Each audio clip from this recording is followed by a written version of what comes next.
What's up YouTube, Donovan the Smartphone Guy here to talk about my experience with the ZTE Blade V8 Pro 72 hours later. So I've had the phone in hand for actually a little over 3 days, and I want to talk about what I like and what I don't like about the phone so far in this video. And I might do some comparisons with another phone that some of you might be interested in, the Honor 6X, but that full video where I'm going to do some comparisons will come a little bit later, probably in this week. So this is the box it comes in, and this is the phone itself. So you can see I've already thrown on Nova Launcher on the phone, and that's true of every phone, so that's not a knock to ZTE at all about their software. It's literally just something I do with every phone. So I do want to mention before we get too far into this video, the deal that you can get on the phone right now. So this is bhphotovideo.com, and you can see here that they're selling the phone for $230, which is the normal price for the phone. But if you pre-order it, you're getting all this stuff with it. So if you're willing to wait a little bit, they don't have it in stock quite yet. But you can see you get some JBL headphones, Bluetooth headphones, really nice. JBL makes excellent stuff. You get a virtual reality headset, and then you also get this power bank as well. So you get all of that with the phone, and the phone is still the same price that I paid for it, which was $230. And what I got with the phone is actually this case right here, Bumpy Cam. So shout out to Jay Will. He did a video talking about this case. So this is the case that came with the phone. If you pre-ordered it from ZTE, right now you can pick it up for 25 bucks on their website. I also saw it on Amazon for 20 bucks, so I'll leave a link down in the description if you're interested in picking up this case. But the case fits the phone perfectly. Obviously, it's directly from ZTE. It's their own manufacturer's case, and real nice case. So anyways, I recommend picking it up. So let's jump into what I like and don't like about the Blade V8 Pro. So first of all, things that I do like. Number one is performance. So this phone is rocking the Snapdragon 625 processor at 2.0 gigahertz, 3 gigs of RAM, and all that is to say that this phone is snappy. So I'm gonna kind of like swipe through some things here just so you can see just how fast it is. Go into some recent apps. And let's bring up, okay, this video right here. So this is a video from Alpha Rakama, watching his video a little bit earlier, where he did his 48-hour review of the phone. It's pretty good. So shout out to Alpha. It's a 1080p. All right. There we go. So you can see it loaded that up pretty quick. Let's go into the Geekbench scores here. So there's the score that I did. This is the first day I had it. So we had a single core score of 830, a multi-core score of 3014. I've seen it as high as 3200 for this phone, but definitely a very good performing phone.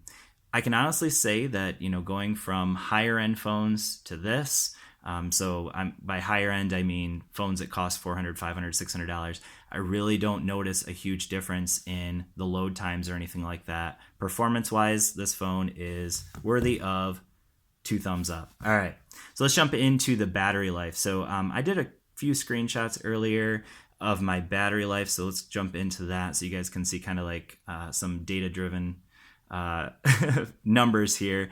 So this is the very first full day that I had it. So you can see here that I was at 34%, started at 9 a.m. and at around 1 a.m. I was still at 34% after a full day of usage. So that is definitely, for me, just fantastic. If I can end a full day with 34% battery, that's great. So you can see here, this one I actually took it off at like 1 a.m., so probably at the end of a day. And it was only at like 91, 92% when I took it off because I don't like charging my phones overnight. It's not good for them. And I let it get all the way down to here, 23% when I took the screenshot.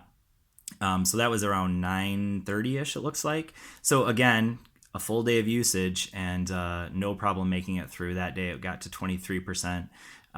In terms of screen on time, I honestly can't tell you because when you click on that screen on time, it doesn't actually give you the data there. So maybe there is a way you can actually look at that, but I'm willing to bet that it's probably well over 5 to 6 hours because screen on time just seems really, really good with this phone so far. So anyways, those are just kind of some numbers you can look at. So this has a 3140 milliamp hour battery, which is smaller than, like that's 300 milliamps milliamp hours smaller than the Honor 6X, but for me, this battery is a little bit better. That's just in my experience. This also has Qualcomm 2.0 fast charging using Type-C, and so this battery does charge quite quick. I'm not going to say it's the fastest because that's got to be dash charging, or the Mate 9, the Huawei Mate 9 has super fast charging, but this one still Qualcomm 2.0. Quite fast at charging.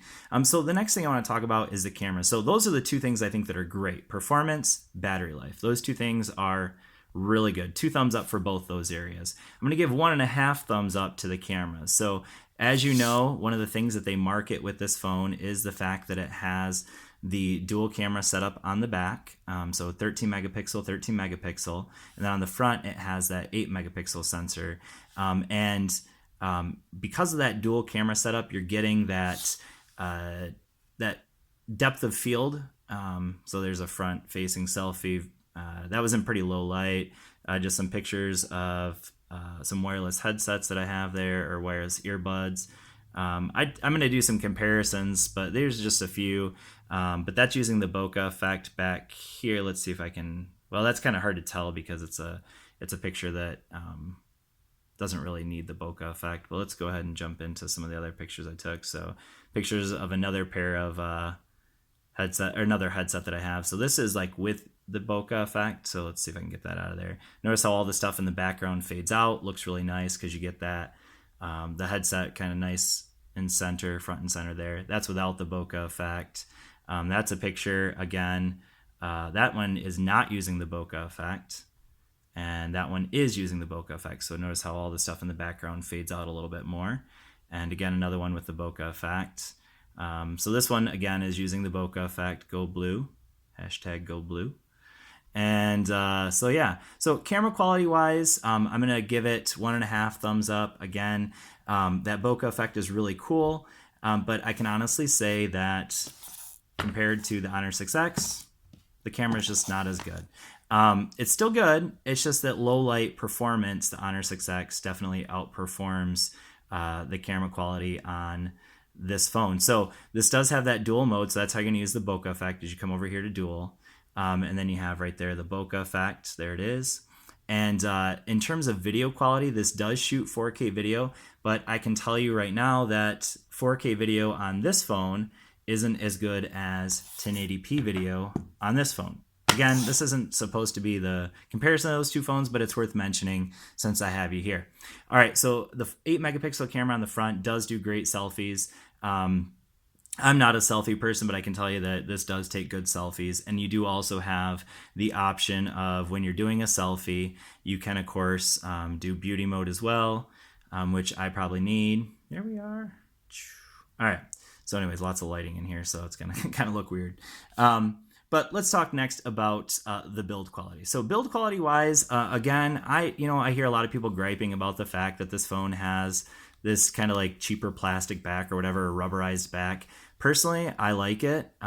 It has a ton of grip to it, which is really nice. And who cares, honestly? Like, I use a case on my phone. Nobody's going to see the back of my phone. And so if you want to talk about, build quality, yes, this phone it's hefty. It definitely doesn't feel like a phone that's going to break. It has nice heft to it. It has the metal casing around the outside. But yeah, build quality wise, I think it's great. 1080p for me, 5.5 inch 1080p screen, I think is perfect. And I just think, yeah, there's zero complaints about build quality for me. But obviously there are phones with nicer build quality. The Honor 6X, for instance, of course, we can compare it to that, has all metal backing. So a little bit more premium, let's say. But honestly, this with the Type-C charging, and this does have the front, the fingerprint sensor on the front. And that's also another thing that I'm going to give a huge thumbs up to. While I don't necessarily, I'm just so used to it being back here. It took me a little while to get used to the front fingerprint sensor. It works very well. It's very accurate. And you can see here that you do have to actually press it down. And notice how it goes first to the lock screen and then to opening the phone. And that's because if I hit here, then hit the fingerprint sensor, I don't actually have to push it down.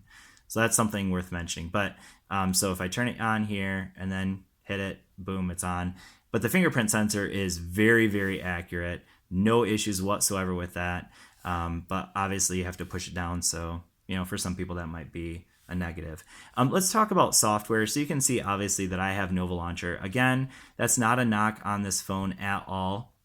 The stock software that it comes with is nice. It's good.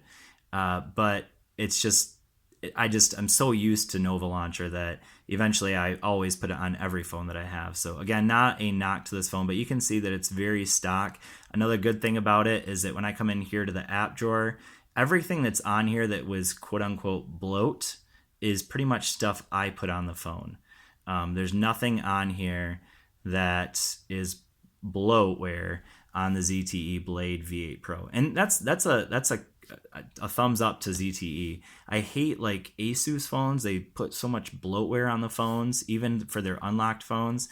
But yeah, so shout out to ZTE for, keeping that bloat down to a minimum. I appreciate that a lot. So thank you to you guys.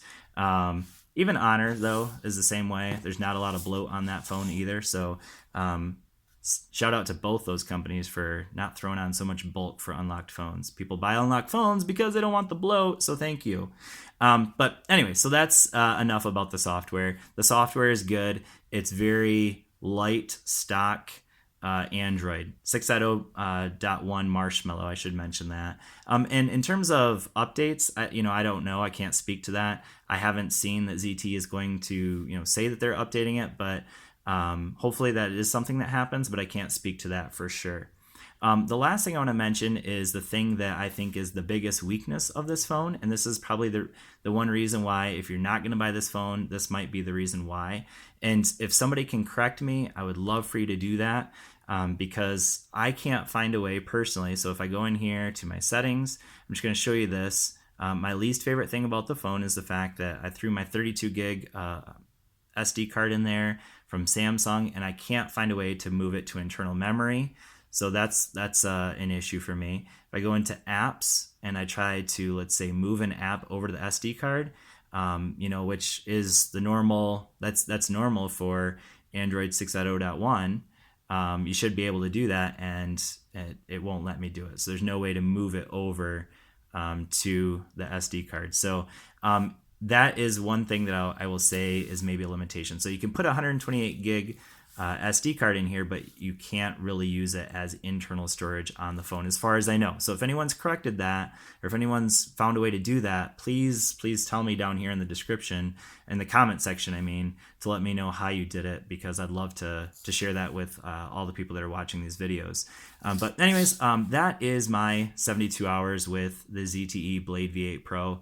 I gotta say, guys, this is a phone that is definitely worth your purchase. At $230, it performs like a flagship phone. There's really nothing about this phone that screams mid-range, with except maybe the build quality. That might be the only thing. Other than that, this phone just feels flagship. The cameras are very worthy. They're not the best cameras, but they're still very good. And yeah, I can't say it enough. I definitely recommend the Blade V8 Pro. I can get that out. But anyways, thanks for watching. I hope this has been helpful for you. I hope that if you have any questions, you'll leave those down in the comment section. I love to answer those. And as always, thanks for watching. I will see you all in the next video. Peace.